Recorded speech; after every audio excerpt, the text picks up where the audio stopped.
Hi and welcome to my channel. For those of you new, my name is Dave and I work in financial services, and these videos are a mixture of my journey and development towards financial freedom and financial independence. There'll be a mixture about investment products and how they operate, and also some videos about improving your financial well-being, so hopefully you can improve your level of investing, personal finance towards reaching your aims and goals.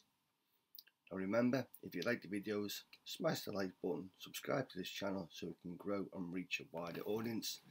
Now let's get into this latest video. This week's video is about my stocks and shares ISA during the month of September, so a review.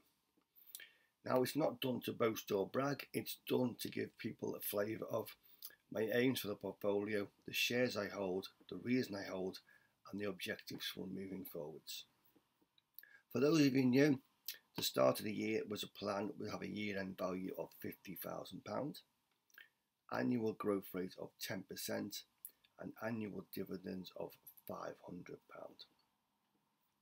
If we look at the following chart, we could see we're well ahead of our expectations for the year to date. At the start of September, we had a valuation of £55,388. Year-to-date return of 17.72%, and if we look at the latest valuation, the end of September, £56,714, a monthly profit of £1,326, and a year-to-date return of 16.66%.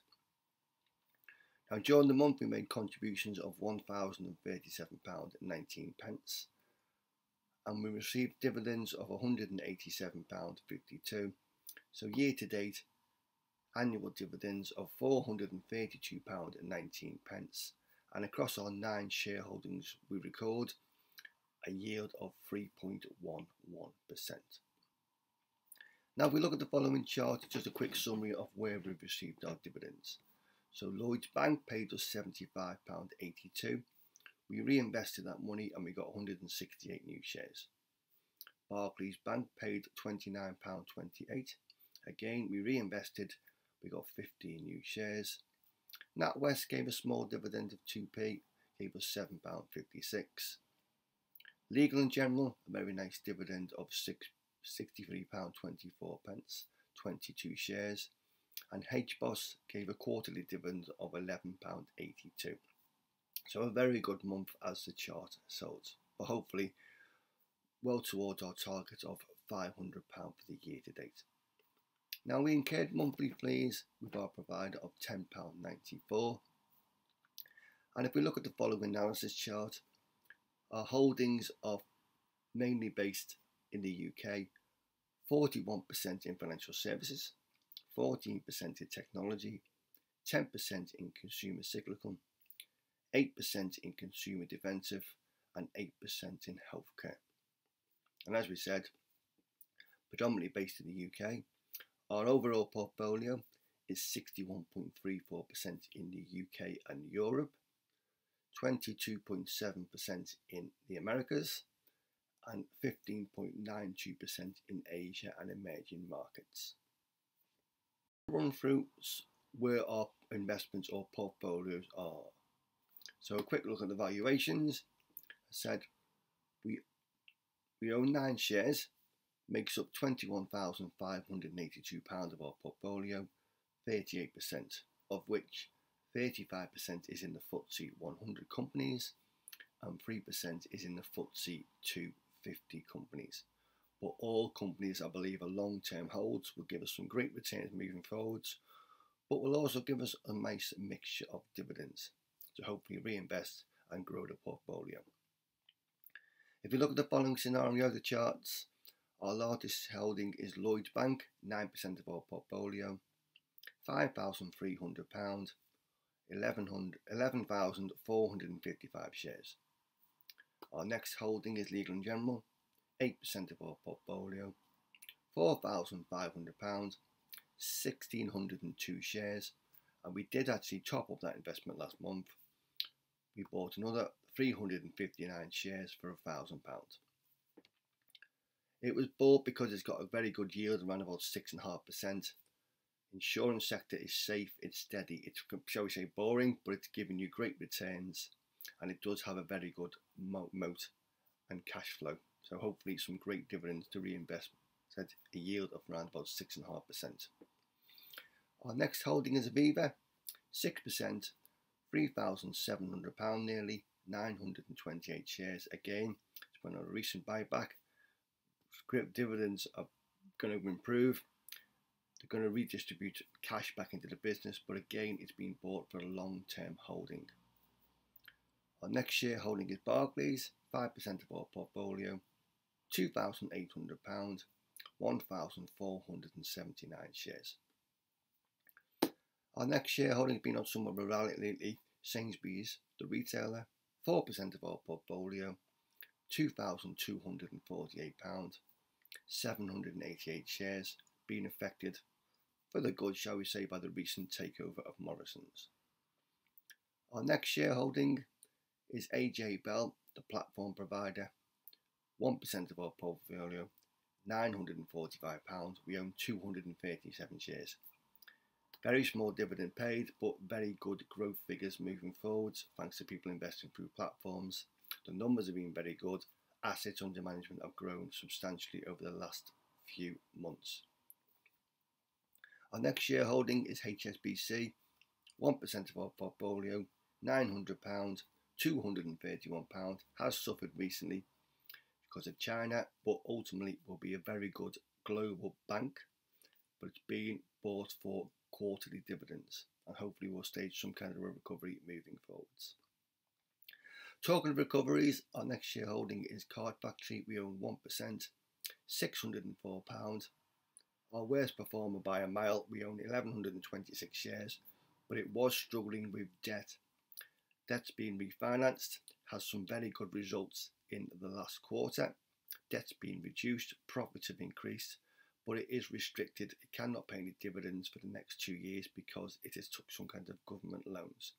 But they have addressed the debt issues, but it will be, hopefully, in future, cash rich, and dividends will be reinstated, and who knows, they may even restate the special dividend. And then our smallest shareholding, bought on some kind of recovery, is NatWest, 1% of our portfolio, £566, 252 shares, but it was bought again because of sentiment in the UK banks. But hopefully the government will sell their restrictions and they will have some kind of free rein, so they can increase dividends and they're not controlled about what they do moving forwards. But again, it's been bought for a long-term hold. So just to recap, 9 shares, 5 in profit, 4 in loss. Some good companies, some bad companies, but all safe, secure companies. Some giving some very good dividends, and hopefully some great recoveries in the UK sector. Moving on to our funds, just an overview of the funds we hold within the portfolio. At the moment, the largest percentage of our portfolio, we actually own 61.6% in funds across 14 funds. 12 are in profit, 2 have just gone in loss this last month. Makes up a grand total of £34,940. But it was done mainly to diversify because we were solely UK based. So just a quick summary of the largest fund holdings. So we've got 14 funds. I'm not going to go through them all, but just the largest percentage of funds. So our largest fund is a global equity fund, 8% of our portfolio, nearly £4,500, a nice profit since we bought of 28%, but it was done for long-term growth across a wide sector, covering the whole world. Our next fund is slightly selective. It's Ballygifford Positive Change, £4,300, 7% of our portfolio. Very core portfolio, owns about 25 to 30 stocks, but long-term quality companies. But a very nice profit of 45% since we bought it. Our next fund is a technology fund, £4,100, 7% of our portfolio, but a very nice return of 57% since we bought it, which we cannot complain. Okay, the FANGs and technology is obviously on a great bull run, but we kept certainly great returns since we bought it, but again, across a number of companies, a long-term hold. Our next fund suffered recently is a China fund, £3,655, 6% of our portfolio. It's down 9% during the last quarter, but it's bought because China will obviously be a major world player moving forwards. Obviously sentiment is not great at the moment, but the markets will recover. China is not going anywhere. They reckon it will be the biggest economy moving forwards, hence the reasons why we bought it. Our next holding is a US smaller companies, £3,200, 6% of our portfolio, and showing a very nice return of 30%. So away from the FANGs and the tech stocks, it was bought for great growth in the US across smaller companies. And then talking to smaller companies, we own a UK smaller company, £2,800, 5% of our portfolio, but a relatively nice profit since we bought it of 11%. Hopefully UK will recover, COVID will recover, some great good companies in the UK to give us, shall we say, some diversification. Ultimately, smaller companies normally outperform large cap companies, hence the reason why we bought it. And then going right down to our smallest fund, we own a fund solely in Russia, £647, 1% of our portfolio, but a very nice return of 30% since we bought it. Other companies we own an AIM fund, we own some emerging market funds, we own an adventures tracker fund. So as we said, 14 funds, all bought again, just like our shares, for long-term holdings. So unless the fundamentals change or the managers change in that scheme, we see no real reasons why we will sell them schemes or diversify and create 40 more schemes. We may actually simplify them in future, but all schemes are what we call accumulation. So all the money will go back and reinvested into the portfolio. So that's a quick summary of this month. Year to date, 16.66% at the end of September. Certainly well above our aims of 10%, but it's not a get rich quick scheme. It's bought for a long-term growth and obviously to meet our aims and objectives moving forwards. Remember, if you like the videos, smash the like button, subscribe to this channel, and we'll see you again soon.